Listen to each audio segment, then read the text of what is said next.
You see them there, don't you? At the absolute pinnacle. Mm. Sculpted bodies, steely focus, celebrated as paragons of human physical and, well, mental strength. Winning everything. Winning medals, breaking records, doing things most of us can only, dream of.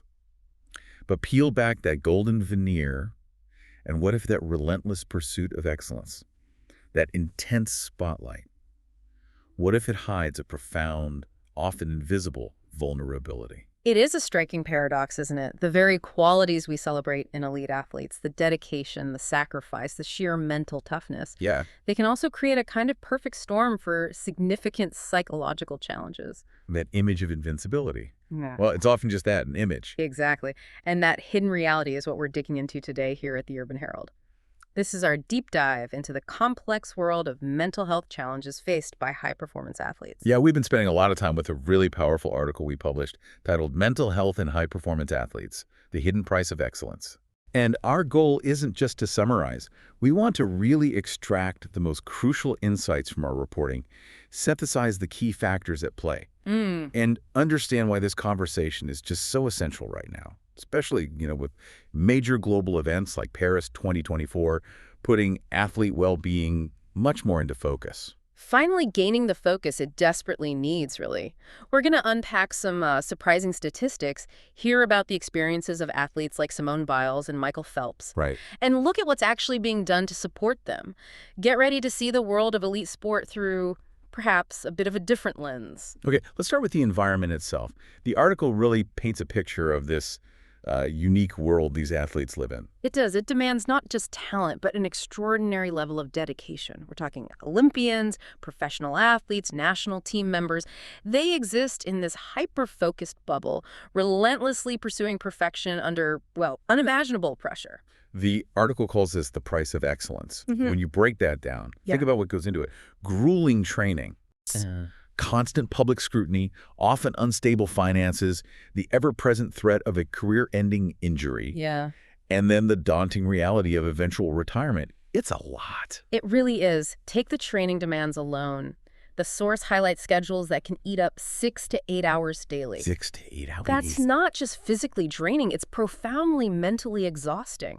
Research we cited links this chronic physical stress directly to a higher risk of mood disorders. And the numbers seem to bear that out. Burnout rates, for instance. The article puts them at about 15% among current elite athletes. 15%. That's significant. It is. A big chunk of this highly tuned population experiencing emotional and physical exhaustion, feeling a reduced sense of accomplishment. What's particularly insightful, I think, is how this relentless cycle of train, recover, Yeah. it leaves so little time for fundamental human needs. Like Right. what? Like, adequate rest beyond just physical recovery, meaningful social interaction outside the sport bubble, or even just the mental space and time required to process emotional stress. It's almost a setup for chronic psychological strain. Okay, so you're pushing your body and mind to the absolute limit, often without the usual outlets for stress relief or connection. Then add in the immense performance expectations. And this concept the article explores, identity fusion. Yes, this is where it gets really interesting and honestly quite concerning. The pressure comes from every angle: coaches, sponsors, media, fans, even national expectations. And as the article explains, for many athletes, their sense of self, their core identity, becomes completely tangled up with their achievements in their sport. Simone Biles has talked about this so powerfully, hasn't she? When your sport is your identity. Yeah. Any setback, a poor performance, a bad injury, it isn't just a professional disappointment. It feels like a fundamental attack on who you are. Exactly. The consequences described in our reporting are severe.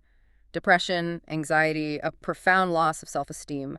Studies we reference show athletes in individual sports might be particularly susceptible to this fusion, showing higher rates of depressive symptoms. It just underscores how precarious an athlete's mental state can be when their entire self-worth is tied to results. Then there's the public scrutiny piece. Yeah. Unprecedented levels, really, magnified exponentially by social media. Oh, totally. The article describes athletes feeling perpetually on display. Every move, every quote, every performance instantly analyzed and judged by millions. It must create this chronic stress and maybe a reluctance to show any vulnerability, fear of backlash. Absolutely. The article points out that while disclosures about mental health are increasingly met with support, which is good, Yes. there's still often a harsh undercurrent of criticism, accusations of weakness, or, lacking toughness. That digital fishbowl environment, as we called it, it directly contributes to increased anxiety, sleep disturbances, and it becomes a major barrier to actually seeking help. It's a real double-edged sword. Visibility brings opportunity, sure, but also this relentless, often toxic pressure. And we haven't even touched much on the financial instability and career uncertainty yet. Right. Elite careers are typically short-lived. They can end in an instant injury, a dip in performance. Which means tremendous pressure to maximize earnings in a very limited window, often while supporting families or reinvesting huge amounts in training. Yeah, the article highlights the chronic anxiety this creates about life after sport.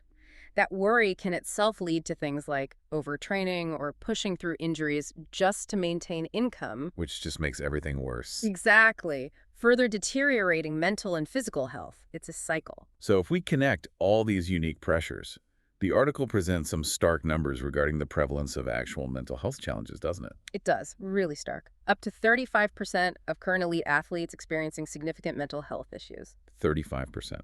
Compared to what, around 15% in the general population for common things like anxiety and depression? Roughly, yes. So that 35% figure is undeniably high. It really reveals the significant toll these pressures can take. And anxiety and depression are the most common. They are indeed the most frequently reported challenges. The source cites figures around 33.6% for current athletes and maybe 26.4% for former athletes. Performance anxiety is a huge part of that overwhelming fear of failure, often with physical symptoms like a racing heart, sweating. The article notes the cyclical nature of competitive sport, the constant buildup, the intense performance, the immediate judgment can create a pattern that just keeps anxiety going. Mm-hmm. And in some cases, it can even lead to lasting psychological trauma from failure or really high-stress events. And depression often follows setbacks, right? Yeah. Injuries, retirement. Frequently. Michael Phelps' story, which we shared in the article, is incredibly impactful here. The most decorated Olympian ever. Yeah. Openly discussing his struggles with depression, anxiety, even suicidal thoughts after competitions. He talked about feeling lost, contemplating suicide. Oh. A revelation that just shatters that public image of the unstoppable champion. His honesty has been so crucial in destigmatizing these issues. He emphasizes that therapy was fundamental for him and that managing his mental health is an ongoing thing. It is never going to just disappear, as he put it. His story shows that even at the absolute peak of physical achievement, psychological vulnerability is incredibly real. And it really raises that important question. If someone with the success and perceived strength of Michael Phelps can face these battles, it drives home the point that mental health challenges don't care about your medal count. Absolutely. Another major challenge highlighted in the piece is eating disorders and body image issues. Yes, the article reports these affect approximately 22.8% of current elite athletes, nearly 1 in 4. And it varies a lot by sport. It does, significantly. In aesthetic sports, gymnastics, figure skating, or any sport with weight categories, the prevalence can just skyrocket, sometimes over 40%. Wow. The source also notes a big gender disparity. Rates among female athletes around 30%, almost double that of male athletes at 15%. That intense pressure to maintain a specific body weight or look for performance, it creates such a dangerous environment. It really does, leading to unhealthy practices like restrictive eating, binging, risky weight-cutting methods. We mentioned studies on practices among Spanish Olympic wrestlers, for example. Very concerning. So this intersection of performance demands and body image creates a particularly vulnerable group needing specialized support. Definitely, often from multidisciplinary care teams. Then there's burnout. The article defines it as, what, a syndrome. Emotional and physical exhaustion. Right, reduced sense of accomplishment, and even devaluing your sport. It affects roughly 15% of elite athletes. And how does that develop? Well, studies show it develops from complex interactions between the heavy training load, the social pressures we talked about, and an athlete's available coping resources. Perfectionism is a big risk factor. Whether it's self-imposed or driven by tension. Exactly. The article notes that athletes who perceive their coaches demand perfection from others are more likely to show signs of burnout. So the environment matters hugely. And crucially, burnout isn't just a temporary slump, is it? No, it's a strong predictor of future mental health problems down the line. It's serious. Which leads us neatly into sleep disturbances. Mm-hmm. The article points out that about 25% of current elite athletes experience sleep problems. That's higher than both former athletes and the general population. And the culprits are pretty clear. Demanding schedules, travel, time zones. Performance anxiety is a big one, too. Right, it becomes that vicious cycle, doesn't it? Lack of sleep hurts performance, Which ramps up anxiety about the next competition. which further messes with sleep. Worrying before an event makes it hard to fall asleep. Analyzing after keeps you awake. Recognizing this, initiatives like those at Paris 2024 included things like sleep hygiene workshops, mindfulness sessions, dedicated rest zones, even digital tracking to help athletes understand and improve their sleep. Okay, so given all these widespread challenges, recognizing the warning signs early seems absolutely critical. The article really stresses this point. For everyone involved, coaches, staff, and the athletes themselves. Yeah. So what are some of those signs? Behavioral, emotional. Things like withdrawing from teammates or social activities, increased irritability, noticeable changes in training habits or performance levels, persistent sadness or mood swings, or maybe just losing enjoyment in the sport that used to bring them joy. And there are physical and cognitive indicators too, right? Yes, unexplained or persistent fatigue, changes in appetite or weight, maybe recurring injuries without a clear physical cause, Mm-hmm. physical complaints that seem stress-related, difficulty concentrating, persistent negative self-talk, or getting trapped in obsessive or catastrophic thinking patterns about their sport. This is where coaches and support staff are really on the front lines, isn't it? Absolutely. They spend the most time with athletes and are often best placed to spot these subtle changes before they escalate. Multidisciplinary screening tools and integrating cognitive behavioral strategies into routine support are key here. The article also helpfully breaks down sport-specific risk factors. Yeah. It makes it clear this isn't a one-size-fits-all problem. No, definitely not. Different sports present unique vulnerabilities. Like individual sports versus team sport. Right. Athletes in individual sports, for instance, show higher rates of depression compared to team sports, possibly linked to that identity fusion and lack of shared responsibility we mentioned. Aesthetic sports like gymnastics or figure skating are high risk for eating disorders and anxiety. The body image focus, the subjective judging. Endurance sports might see issues with overtraining, identity challenges after a long career ends. Combat sports often involve dangerous weight cutting. Racing sports face high anxiety due to speed and risk, sometimes coupled with weight pressures too. Understanding these nuances allows for much more targeted prevention and support them. Exactly. It's not enough to just offer generic mental health resources. They need tailoring to the specific demands and culture of each sport. So how is the world of elite sport finally stepping up? The article details a crucial evolution towards more proactive, evidence-based strategies. Well, the foundation is access to qualified mental health professionals, sports psychologists, clinical psychologists, psychiatrists who really get the unique pressures of this world. Major events like Paris 2024 are prioritizing this now, embedding athlete welfare officers directly within support teams. And the article highlights cognitive behavioral therapy, CBT, adapted specifically for athletes. Yes, as a highly effective approach for managing anxiety, depression, perfectionism, those core issues. What seems particularly powerful is the evidence for integrated approaches. Combining traditional mental skills training like visualization or goal setting with clinical psychological support. An 8-week study with college athletes showed significantly better improvements in coping and anxiety reduction when both were combined. The shift is definitely towards holistic, multidisciplinary care. Mindfulness and meditation are also getting a lot of attention, backed by growing evidence. Yeah, the article mentions mindfulness-based interventions, MBIs, like the Mindful Athlete Challenge, MA, and mindfulness-based stress reduction, MBSR. And the results are promising. Very. A meta-analysis of 32 trials showed mindfulness training improves athletes' psychological flexibility, focus, their ability to get into that flow state, while also significantly reducing anxiety. Paris 2024's dedicated Mind Zone with immersive VR mindfulness experiences saw incredibly high satisfaction rates, apparently. That blend of ancient practice and cutting-edge tech is fascinating. Makes it maybe more accessible. Perhaps. Elite soccer players using mindfulness have also reported increased self-compassion and resilience, so it seems to work across different settings. Building comprehensive support systems is another critical piece mentioned. not just relying on the athlete. Absolutely. It's not solely on the athlete to be resilient. It needs a coordinated network family, coaches, teammates, governing bodies. Social support is a vital protective factor. The IOC's Mental Health Action Plan is a key framework there, isn't it? Pushing for culture change, access. Yes, and national governing bodies, like in the UK, are now mandating mental health procedures. Professional leagues, like the Premier League, have introduced mandatory education and action plans. It's becoming embedded.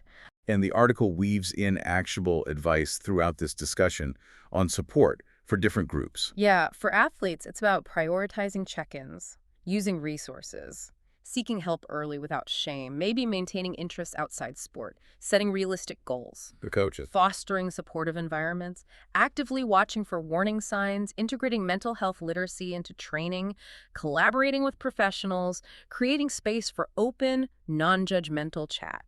And for the organizations, the governing bodies. The call to action is clear. Implement policies for screening and reporting, provide training on mental health literacy and digital resilience, establish dedicated welfare officers, create safe spaces like mind zones, ensure robust collaboration with families and external experts. These aren't just nice-to-haves anymore. They're becoming requirements. That signals a real shift. And fueling so much of this systemic change has been the courageous advocacy of athletes themselves. The Urban Herald article highlights key figures who've used their huge platforms.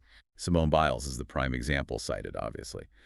Her decision at Tokyo 2020, withdrawing due to the twisties, that terrifying mental block, prioritizing her well-being, sent such a powerful message. Globally, it took immense courage in that moment. The article notes the largely positive response, indicating growing acceptance.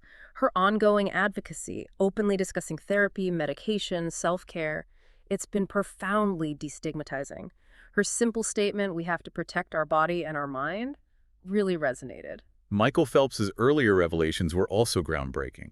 His candor about depression, suicidal thoughts, that post-Olympic void. Yeah, that ongoing nature of managing his mental health provided hope and validation for so many people, athletes and non-athletes alike. His foundation now incorporates stress management and mental health education into youth programs, right? Building those skills early. Exactly, actively creating a roadmap for younger generations. His message reinforces that prioritizing mental health is integral to performance and well-being, not separate. And Naomi Osaka's decision at the 2021 French Open, withdrawing due to depression and media pressure. Another pivotal moment. She directly challenged traditional expectations placed on athletes, highlighting the specific mental toll of those constant demands. Her advocacy for journaling, therapy, setting boundaries. It models practical strategies for managing mental health in the spotlight. It shows that using your voice for well-being is a form of strength. These athletes aren't just sharing stories, they are catalysts driving necessary conversations and reform. So looking ahead, the article discusses future directions, emerging solutions. Yeah. Technology seems poised to play a bigger role. It does seem that way. We're talking about AI-enhanced mental health support, things like personalized monitoring, interventions delivered via apps, maybe tools designed to build digital resilience against online abuse. Wearable sensors could potentially provide real-time data on stress levels, helping with early identification. Paris 2024 was already trying some of this, like the VR mindfulness experiences, tech-enhancing established practices. Yeah, but the source wisely emphasizes, and I think this is key, that technology must complement human connection and professional support, not replace it. The human element has to remain crucial.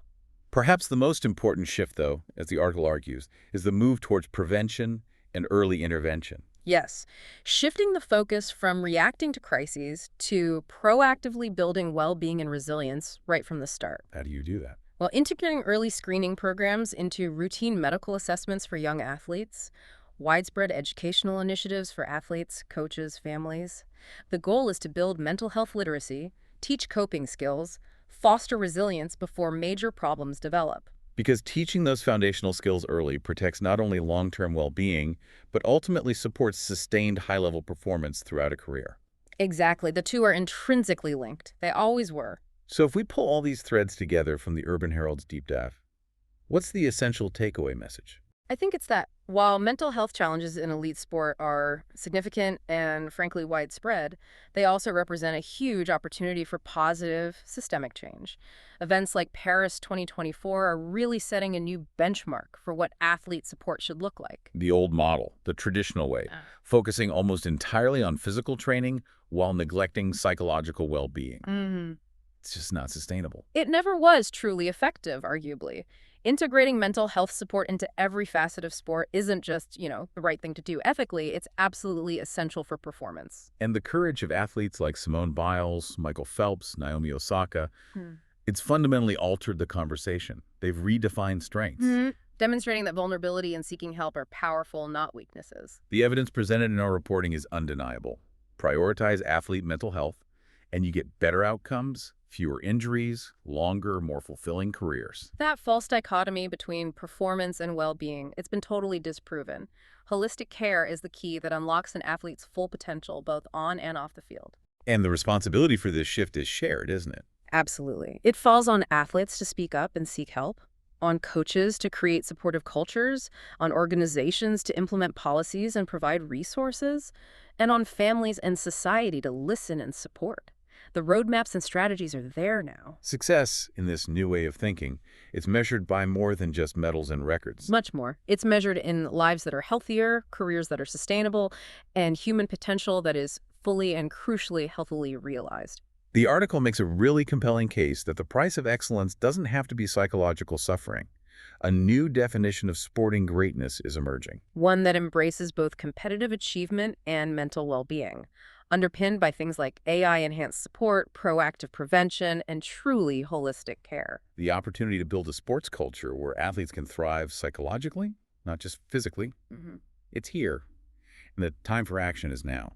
A crucial and timely call to action indeed. It really is. So, thinking about all this, the intense pressures, the growing need for robust support systems in elite sport, how does understanding this hidden price of excellence for athletes perhaps make you think differently about the pressures and the importance of prioritizing well-being in your own high-pressure environments, or even just in the flow of your daily life? Wow. Something to consider. A vital connection to contemplate. Really brings it home. Thank you for joining us for this deep dive from the Urban Herald.